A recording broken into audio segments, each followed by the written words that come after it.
My mom told me I had 30 days to get out. They'd sold the house. I wasn't going with them. And the best part? I was sitting right there at dinner when she said it, fork in hand, like we were discussing the weather. No warning. No family meeting. Just find a new place, Stephanie. You've got a month. My dad wouldn't even look at me. My sisters were trying not to laugh. 6 months later, my mom texted asking why I was still living there. I actually laughed out loud. She had no idea who owned that house now. But I'm getting ahead of myself. Let me back up. My name is Stephanie. I'm 26, and I work in tech. I know that sounds impressive, but really it just means long hours staring at screens, cold coffee, and a brain that never fully shuts off. I've never been the flashy type. No designer clothes, no big personality. If you passed me in a store, you probably wouldn't look twice. That's exactly how my family saw me too. Background noise. Someone who just existed in the spaces between their lives. We looked normal from the outside. Decent house in a decent neighborhood, family dinners most nights, holiday photos that looked fine if you didn't look too close. But inside that house, there was this hierarchy everyone understood without anyone saying it out loud. My mom ran everything. The schedule, the money, the mood of every room. She had this smile that never quite reached her eyes, like warmth was something you had to earn from her, not something she just gave. My dad never pushed back. He wasn't mean, just absent when it mattered. Whenever things got uncomfortable, he'd suddenly find his plate fascinating. Then there were my sisters. The younger one was still in high school, loud and dramatic, used to getting whatever she wanted. The older one carried herself like life had already promised her more than the rest of us. They both had plenty of opinions about me. About my job, about how quiet I was, about how I never seemed to be going anywhere. At dinner, their voices filled every corner. Mine barely made it past my throat. I learned pretty young not to ask for much. Birthdays were small for me, sometimes forgotten until late evening when someone would say, "Oh right, wasn't that today?" Vacations were always too expensive if I wanted to come, but somehow they'd manage it when it was just the 4 of them. I stayed home a lot. Watched the house, cleaned up, learned how to be useful without being seen. By the time I hit my teens, I got an after-school job. Not for spending money. I got it because asking my parents for anything felt like begging, and I was tired of that feeling in my chest every time I needed something. With my first few paychecks, I bought myself a used laptop. It was ugly, overheated constantly, and whined like it was always exhausted. But it was mine. That laptop changed everything. I started teaching myself to code at night. While everyone else slept, I sat on my bed learning how to build things, how to solve problems. Lines of code made sense in a way people never did. You put in the work, you got results. No favoritism. No guessing what mood someone was in. At home though, nothing changed. I paid my share of everything, covered my own expenses, stayed quiet. I let them believe whatever they wanted about me. I told myself it was temporary, that I could survive there a little longer if I just kept my head down. I didn't realize they'd already decided I was disposable. That dinner started like any other. The kitchen smelled like roast chicken and pepper. Plates were clinking. My mom was moving around with that tight, efficient energy she got when she'd already made a decision and was just waiting to announce it. I sat in my usual spot, shoulders still tense from work, planning to eat fast and disappear upstairs like always. My dad cleared his throat once, then went quiet. My sisters were leaning toward each other, whispering and smiling like they were sharing some inside joke. Halfway through the meal, my mom set her fork down hard enough that everyone looked up. "I need everyone's attention," she said. Then her eyes locked on me. "Especially you, Stephanie." My chest tightened. She didn't look angry. That was the worst part. She looked calm. Like she was about to read off a grocery list. "The house has been sold. The paperwork is done. We're moving tomorrow." I blinked. "Moving? Where?" "That's not important," she said. "What matters is that you need to find somewhere else to live. You have a month." The words didn't hit all at once. They stacked up. Sold. Moving. A month. Tomorrow. I looked at my dad. He was staring at his hands, knuckles white against the table. I turned to my sisters. The older one smirked. The younger one was biting her lip, trying not to laugh. "You're serious?" I asked. My mom nodded. "We're not taking you with us." She said it so simply. Like it was obvious. Like I'd somehow missed the memo that this was always the plan. My dad finally spoke up. "You're an adult, Stephanie. You should have planned for this. Planned for my own family selling the house without telling me." My younger sister snorted. "Guess you better start packing. Tech jobs don't pay that well anyway, right?" They laughed. Not loud, not cruel enough to make a scene. Just enough to sting. I waited for someone to say it was too far. For my mom to tell them to stop. For my dad to step in. No one did. My food sat there getting cold. I felt that pressure behind my eyes, the one that comes right before tears. I swallowed it down. Crying had never changed anything in that house. "So that's it?" I asked quietly. "That's it," my mom said. "We've made our decision." They went back to eating. Started talking about their new neighborhood, new schools, how much lighter and brighter the new place would be. Like I'd already been erased. I sat there until my chair felt heavier than my body. Then I stood up, mumbled something about being tired, and went upstairs. I closed my bedroom door and pressed my forehead against it. Their laughter floated up the stairs. In that moment, something inside me shifted. This wasn't neglect anymore. This wasn't favoritism. This was disposal. And while they thought they just pushed me out of their lives, they had no idea they just stepped into something they couldn't control. They left the next morning.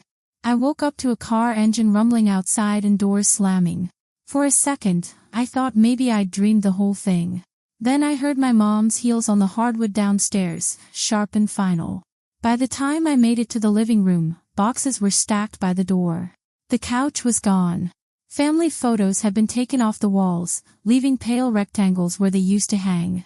My dad stood by the window, keys in hand, already halfway gone in his mind. My mom glanced at me like she was checking off the last item on her to-do list. "Remember," she said, adjusting her coat. "You've got a month. Don't make this harder than it needs to be."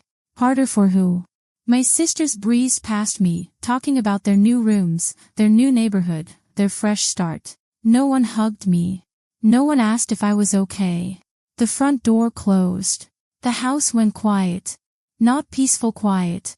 Hollow quiet. I stood there long after their car disappeared down the street. Every sound echoed now. My footsteps. My breathing. The hum of the refrigerator they hadn't bothered to take. I walked through the house slowly. Room by room. Empty shelves. Bare walls. My childhood home reduced to a shell, and somehow I was the only thing left inside it. That's when it hit me. Not panic. Not fear. Just this heavy realization that my family had made a clean break without hesitation. They'd simply decided I wasn't worth the space I took up. I sat on the living room floor, back against the wall, and stared at nothing. This was usually when I'd cry. When I'd blame myself. When I'd wonder what I'd done wrong. But something colder settled in instead. Because the truth was, this didn't come out of nowhere. 2 months earlier, I'd been scrolling through real estate listings late one night. Just looking, half thinking about maybe moving out someday. That's when I saw it. My address. My house. Photos of rooms I was still living in, staged and polished like I didn't exist. They'd listed the house for sale without saying a word to me. I remembered staring at my laptop screen. First I felt hurt. Then angry. Then something else. Something clear. Clearer than I'd felt in years. I didn't confront them. I didn't ask questions. I made a phone call instead. While they were packing boxes and planning their future, I was quietly setting something in motion. Something legal. Something irreversible. Back in that empty living room, I stood up and brushed the dust off my hands. The house felt too big, too silent. But for the first time, it also felt honest. They thought they'd abandoned me. What they didn't know was that this was the moment I stopped being the person they could step over without consequences. 6 months passed. Not dramatically, just steadily. The house changed. New furniture filled the empty spaces. The living room stopped echoing. The kitchen smelled like coffee again. I painted the walls colors I actually liked. Hung art that meant something to me. Made the place feel like it belonged to someone who mattered. I changed too. I stood straighter. Slept better. Stopped flinching every time my phone buzzed. They never checked in. Not once. No, are you okay? No, did you find a place? Nothing. I think in their minds, I'd already vanished. Someone else's problem. Then one afternoon while I was working from home, my phone vibrated. Mom. I stared at the screen longer than I needed to. When I opened the message, it was 6 words. Why are you still there? No hello. No concern. Just confusion. Annoyance, even. I laughed. Not out loud. Just a quiet breath through my nose. The kind of laugh that comes when everything finally clicks into place. I didn't reply. An hour later, another message came. Then a missed call. Then another. I let them sit there while I finished my work. When I finally set my laptop aside, I felt calm. Grounded. They were about to find out. And I wasn't going to rush it. That Saturday morning, I heard a familiar engine in the driveway. I didn't look out the window. I already knew who it was. The doorbell rang. I took my time. Smoothed my sweater. Took a deep breath. Then I opened the door. All 4 of them stood there like they were waiting to be let back into a place that still belonged to them.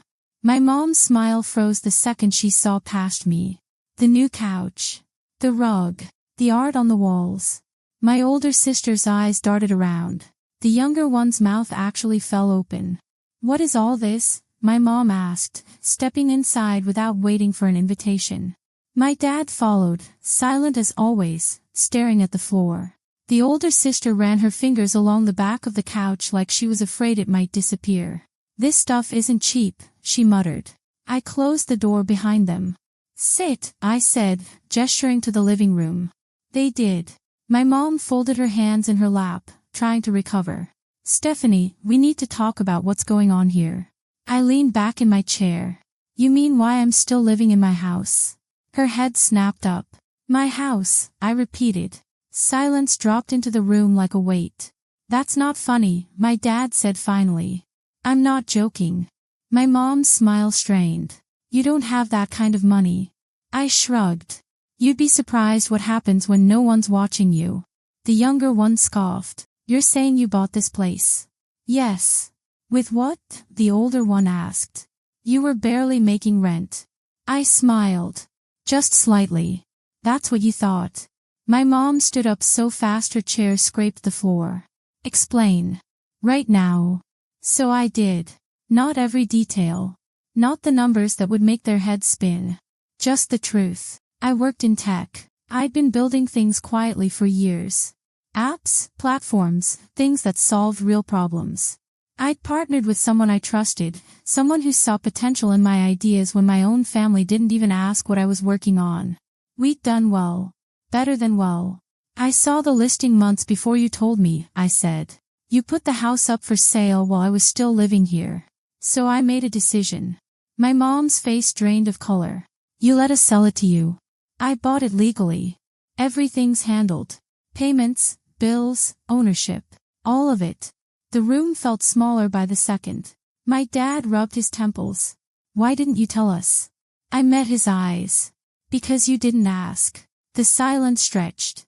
I could see them trying to rewrite the story in their heads. Trying to make this make sense with the version of me they'd created. The younger one jumped in. If you had money, you should have helped us. My mom shot her a look, then turned back to me. Her tone shifted. Softened. We've been having some financial stress, she said. The new place costs more than we expected. Tuition is coming up. We could really use your support. There it was. I nodded slowly. Let me get this straight. You sold the house without telling me. You told me I had a month to leave. You laughed when I asked where I was supposed to go. And now you're asking me for help. We didn't know, she insisted. If you'd known I was useful, I said, you would have treated me differently. That's not fair, my dad said weakly. Isn't it? I leaned forward. You had 18 years to see me. To ask what I was doing, what I was building, what mattered to me. You chose not to. That's not an accident.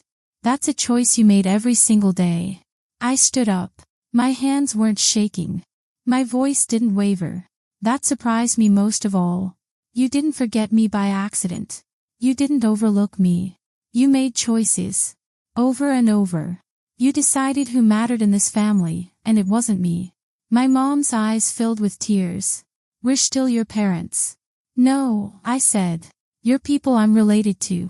That's not the same thing. The older sister crossed her arms. So that's it. You're just cutting us off. I'm setting boundaries. The younger one started crying. You're being cruel. I looked at her. No. I'm being consistent. I walked to the door and opened it. You should go.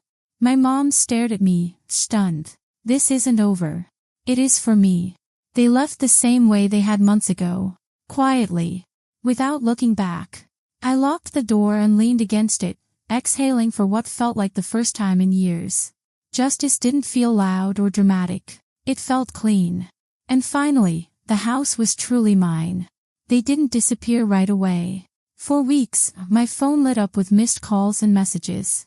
My dad left voicemails that started with apologies and ended with excuses.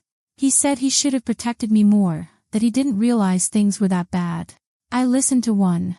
I didn't listen to the rest. My older sister sent long texts about misunderstanding and family bonds. She said she missed me, that she wanted us to start fresh. But nowhere in those messages did she acknowledge what actually happened. It was all about moving forward, like we could just skip over the part where they threw me away. The younger one asked for help more directly. A new phone. Money for school. Little requests wrapped in guilt, like I owed her something because we shared DNA.